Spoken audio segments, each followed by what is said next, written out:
International Centre.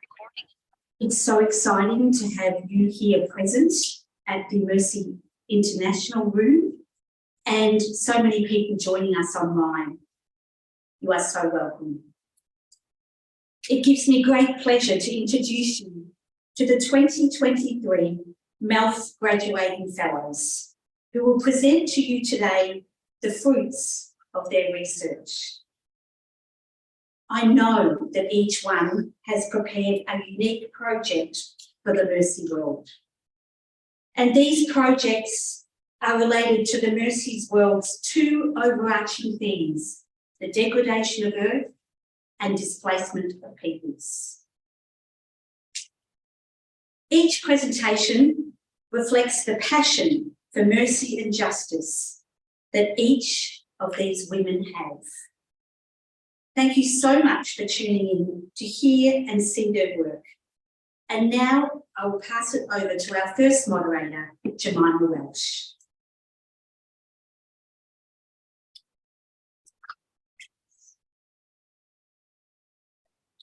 Good morning and evening, everyone. Welcome to this first presentation from the Cohort 2 graduates of the Mercy Global Action Emerging Leaders Fellowship.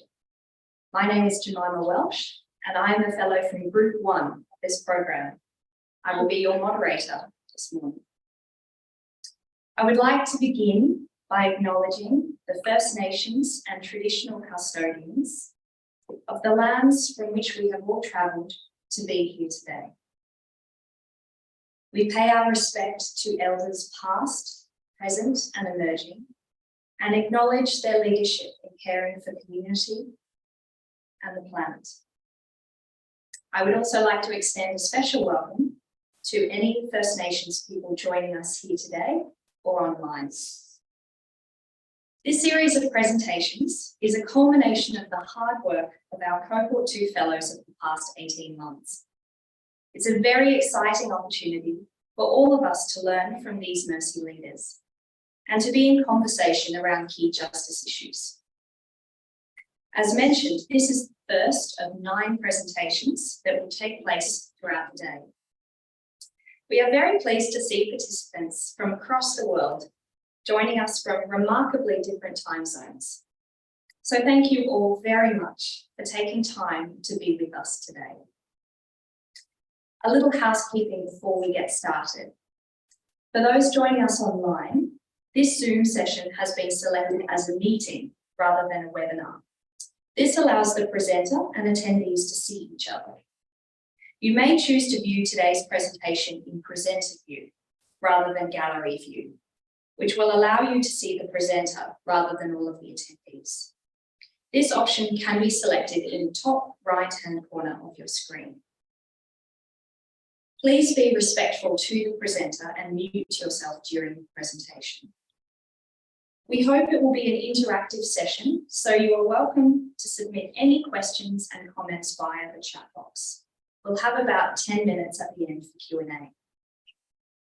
And finally, this presentation is being recorded for future viewing on the Mercy World website.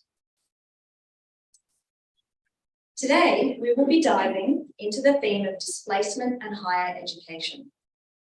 The title of this session is Learning Beyond Borders. How can we pave pathways to lifelong learning for forcibly displaced people? It is now my great pleasure to introduce Gabriella Kinsman. Gabby lives on Kaurna country in Adelaide, South Australia. Gabby is a coordinator of Young Mercy Links, a post-school movement that provides a pathway for young people to connect with local Mercy communities and justice initiatives, form leadership skills, and spend time in shared action and reflection.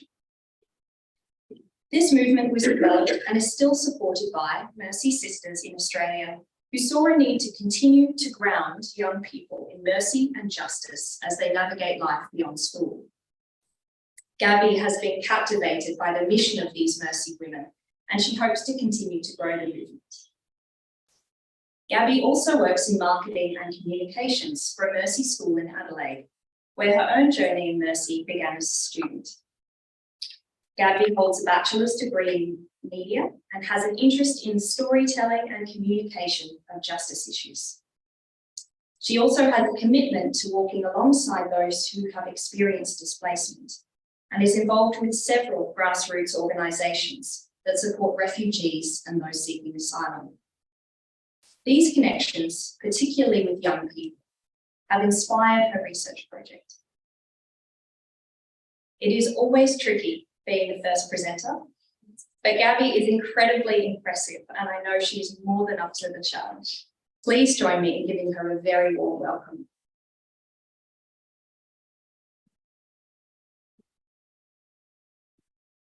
Thank you for that lovely welcome, Jemima.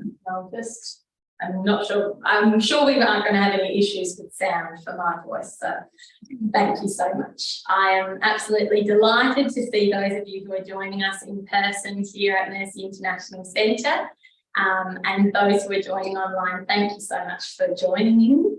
I really appreciate it.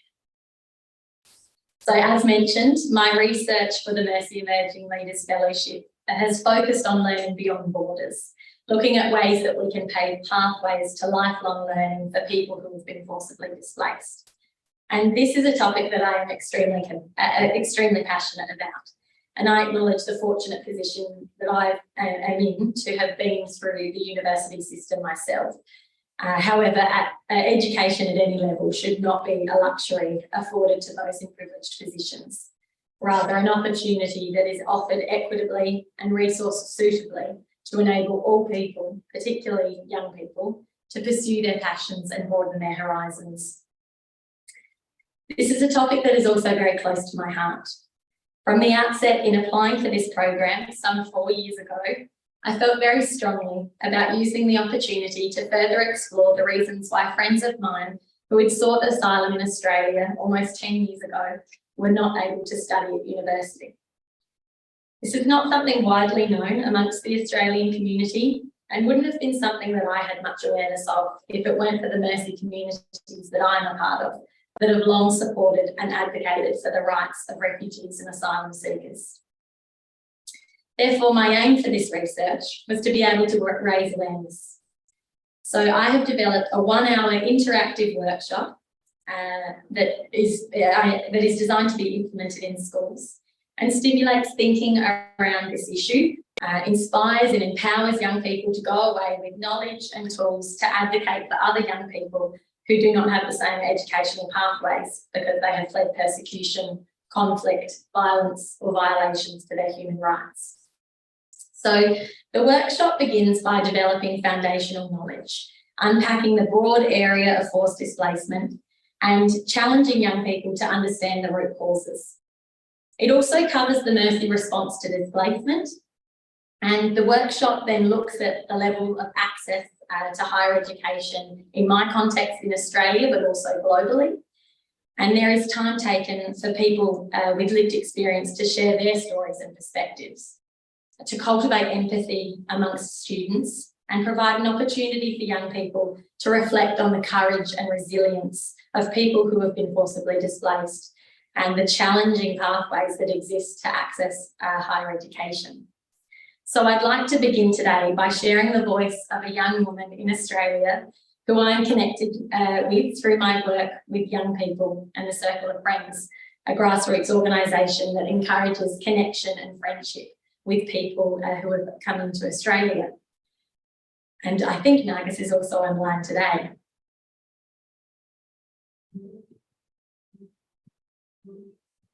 My name is Nargis. I was born in Iran afterwards. I'm the oldest in my family. I got 2 sisters and a brother and my parents. We migrated to Australia 10 years ago in 2013.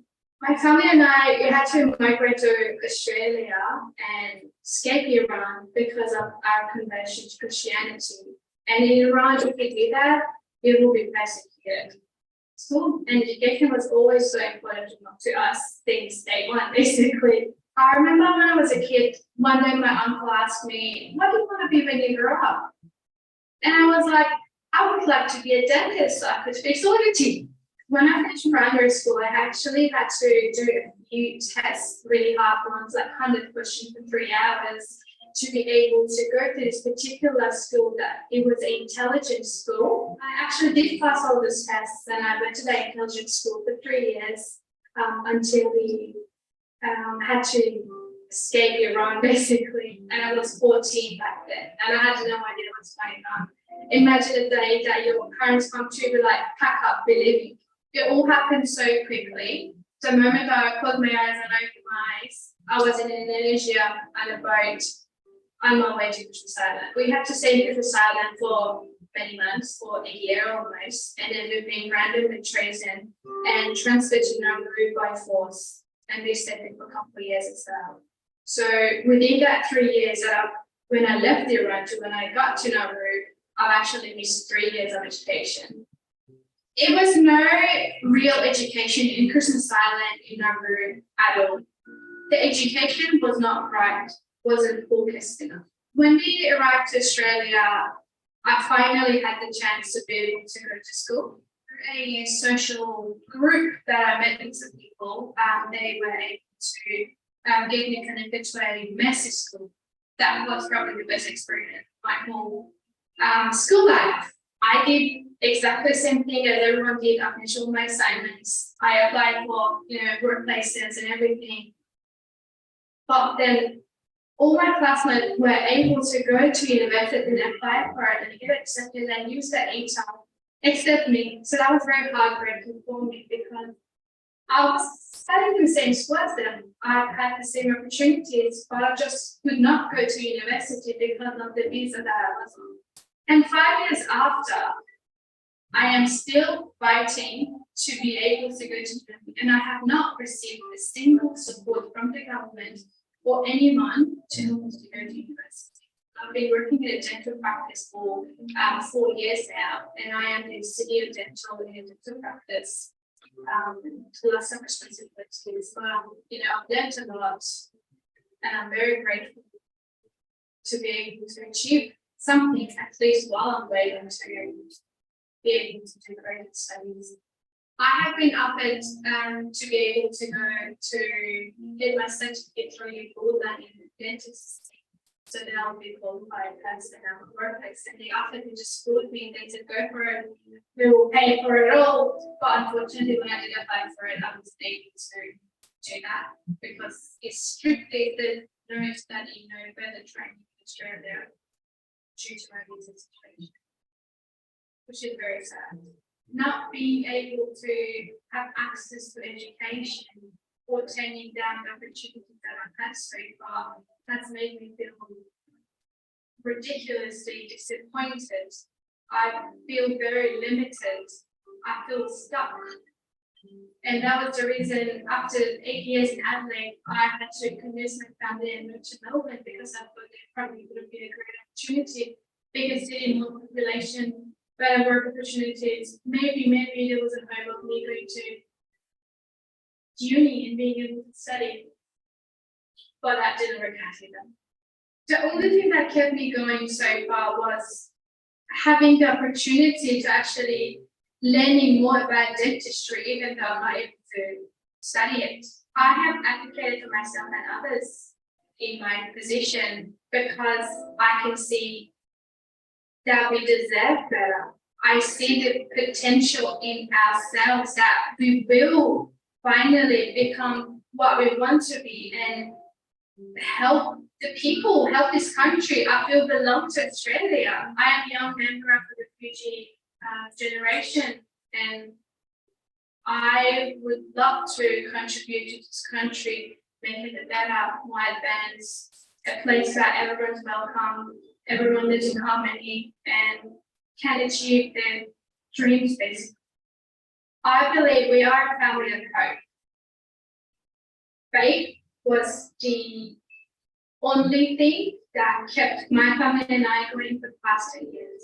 We have given up, we got disappointed over and over again, we felt stuck. We were in a situation that we could not control our life, but faith and believing in God was the only thing that kept us going. All the experiences that I have been through one positive fact about it was because now that I live in Australia, very safe country, very blessed country, I have met great people, and now I can actually practice my faith freely without being scared of getting persecuted. It's very disappointing to see Australia how they show solidarity and empathy for the French that are happening all around the world, but not taking closer look into Australia and people who are actually struggling for education, to be respected, to avoid discrimination right here in Australia. I do have a message for the people watching this video, and I would like them to know and to understand me, my pain, to understand where I'm coming from, to be my voice and help me to make sure that everyone's aware of this issue, because it's really affecting young people like me.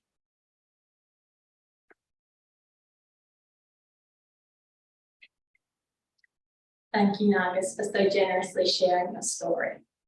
I think you'll all agree she's certainly a young person who embodies strength, resilience and determination. And it's important to be able to hear from people who have lived through these experiences to deepen our understanding of the realities that people on the move are faced with, and know how to better respond to foster more inclusive and supportive communities that enable everyone to thrive. So within my workshop, following the opportunity to hear from voices like Nargis, it then concludes with open dialogue, small group discussion and activities that provide students with tools for advocacy. So I'm going to be sharing some of those today. But first, it's right from the very beginning of the Mercy story. Here in Dublin in the 1800s, Catherine Macaulay had an essential belief in the power of education to transform lives, especially the lives of women and children. By providing schooling and technical skills in this very place, in this very room that I'm standing in today, it enabled hundreds of women and young people to thrive far beyond the limitations of their circumstances, and ultimately address systemic change by breaking cycles of poverty. This legacy has continued in over hundreds of years in over 40 countries, in thousands of educational institutions and ministries supporting the development of women and children. To be aware, to respond and to act on issues of injustice is the very fabric of what it is to be Mercy. As forced migration has become more prevalent in our world, the broad and diverse efforts across the Mercy community have expanded. The Mercy Global Action Breaking Boundaries publication brings together the Mercy responses to people on the move and initiatives that have supported access to education. And I'll be touching on a couple of these later. I will now be taking you through some of the main findings of my research that are included within my workshop. So, when it comes to higher education, is it actually a human right? Put simply, yes. In 1966, it was recognised as an inalienable human right in the International Covenant on Economic, Social and Cultural Rights. Since then, the importance of higher education has been reaffirmed time and time again, but particularly in 2015 with the UN Sustainable Development Goals and SDG 4, which prioritises quality education at all levels. And as many of the SDGs are intersectional, I've also included SDG 5 within my research, because access to continued education and lifelong learning is critical when we look to achieving gender equality and the empowerment of all women and girls. And this is particularly relevant when we look at forcibly displaced populations, as it's estimated that approximately 80% of the world's refugees are women and children. In 2018, the Global Compact on Refugees set out to expand and enhance refugee access to all levels of education. So why has this been such a global priority? Because worldwide, some 235 million students are currently enrolled in universities, and access for refugees is extremely limited at just 6%. This number is not totally surprising when we consider that only 37% of displaced youth attend secondary school.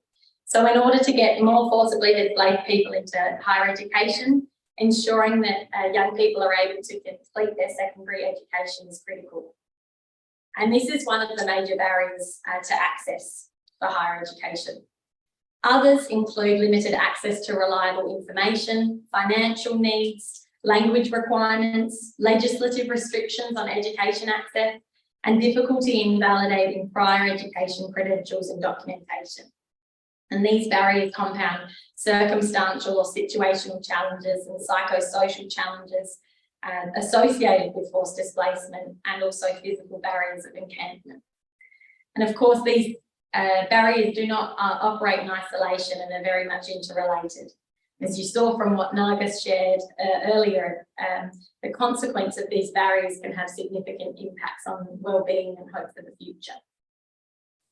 So zooming into the Australian context, these barriers are clearly evident. As Nargis shared, she is on a bridging visa, and she's one of almost 11,000 people in Australia who are currently on this particular bridging visa. Since September 2012, Australia has been sending people who arrive by boat to the Pacific islands of Nauru and Manus Island in Papua New Guinea under a policy of offshore processing.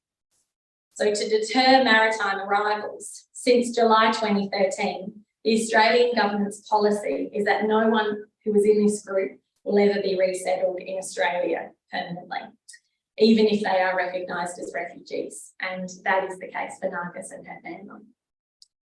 We heard from Nargis's experience that people who have been forcibly displaced have significant gaps in education, and the quality of education delivered in offshore detention, even for English language learning in the case in Australia, is very limited. So when the government then moves these people out of offshore detention and processing and into community detention in Australia, they actually have no work rights initially. And for Nargis's case and her family situation and many other people that I know, that period was about 2 years that they weren't able to work in Australia, but fortunately the children were able to go to school in the community. So for a larger cohort of people, 30,000 people who are on temporary protection visas and safe haven enterprise visas, the government recently in March this year announced that they would now be able to apply for a permanent resolution of status visa, which will give this cohort of 30,000 people finally a pathway to permanency in Australia and the right to study at higher education institutions and access student loans in Australia as other students would. Prior to this, and I mean this is the result of years of campaigning, but prior to this, if those people wanted to access higher education, they had to pay international student fees of up to $30,000 per year. So how have these gaps been filled? Largely by NGOs and civil society. Locally, the Mercy community that I'm a part of has responded to this situation by raising funds to support educational aspirations, and the young people I work with at Young Mercy Links, many of whom are studying at university themselves, have joined advocacy campaigns and met with federal politicians to highlight why this issue is important to them and should be a priority for the government. Mercy schools have helped to provide scholarships for students, and programs like Mercy Connect support over 1,000 refugee and asylum seeker students in school and adult learning. And a program Mercy Care runs in Perth, which provides scholarships for nursing students to be able to complete their studies. And there are also many refugee-led organisations and networks that find very creative ways to advocate and support access to higher education. So as far as scholarships to higher education institutions go, within Australia, there are only 29 scholarships offered, and the demand far outweighs this limited number of opportunities. In other countries like the United States, Mercy Higher Education provides scholarships at their universities, which is wonderful.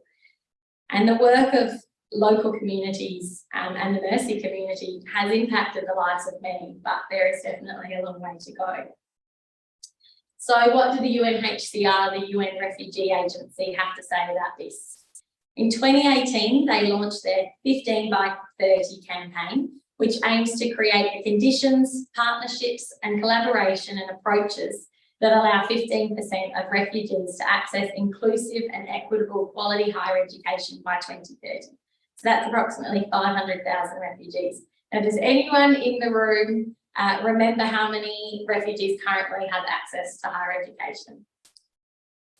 6%. Yeah, nice one. Thank you. So it's certainly ambitious to get to 15% by 2030, but they plan to achieve this by following a roadmap built around 5 higher education pathways, which include national university enrolment, the UNHCR scholarship program, which is called DAFIG, technical and vocational education and training, connected higher education, which utilises information technology to enable students in remote areas to connect with universities all around the world and exchange knowledge globally, and also complementary education pathways, which offer admission to third countries for refugees. So when it comes to advocacy and education, there are many resources at our fingertips. One of the important tools that I include in my workshop to encourage young people to think critically about justice issues is the Mercy Justice Advocacy approach, which offers a contemplative process to ensure meaningful and effective advocacy, which centres the voice and message of people who are being impacted. In the same way I challenge young people, I challenge you today to think about what you can do as individuals, what your community can do, and what your governments can do. Applying some of the main takeaways from the Mercy Justice Advocacy approach to the issues that are unpacked in my research, 3 tangible steps to take from here are to learn about what access to higher education forcibly displaced people have in your region. Do you know? Listen to the voices of those who have lived through these experiences and hear what they have to say and what they are calling for, and advocate by joining with them to call on governments to create fair policies that uphold the right to study. Speak to your universities, and many of us in this room would be alumni from universities. What scholarship opportunities do they provide for refugees, asylum seekers, and other equity deserving groups? And also encourage universities to commit to networks such as welcoming universities and universities of sanctuary that have specific programs to support forcibly displaced students while they're completing their studies as well. Equitable, quality higher education and lifelong learning for people who have been forcibly displaced requires a comprehensive approach that includes financial support, flexible admissions policies, and supportive services in order to pave more pathways for development socially, communally, and financially. By equipping young people with the knowledge and skills to realise they can be agents of change, we can work together to break down barriers and raise awareness of these issues, to promote greater access to higher education for those who need it most, and create a path towards a brighter future for us all. As Deputy High Commissioner for Refugees, Kelly Clements shares, access to higher education is life-changing. For refugees, it can be a chance to take control of their futures and give back to their communities. One of the most meaningful ways that we can support young refugees is to help make opportunities more widely available. It is said that mercy is a way of being in the world, a way of listening and responding. And the call of our time is to acknowledge and support the right to lifelong learning for people who have been forcibly displaced and be compelled to action. Thank you.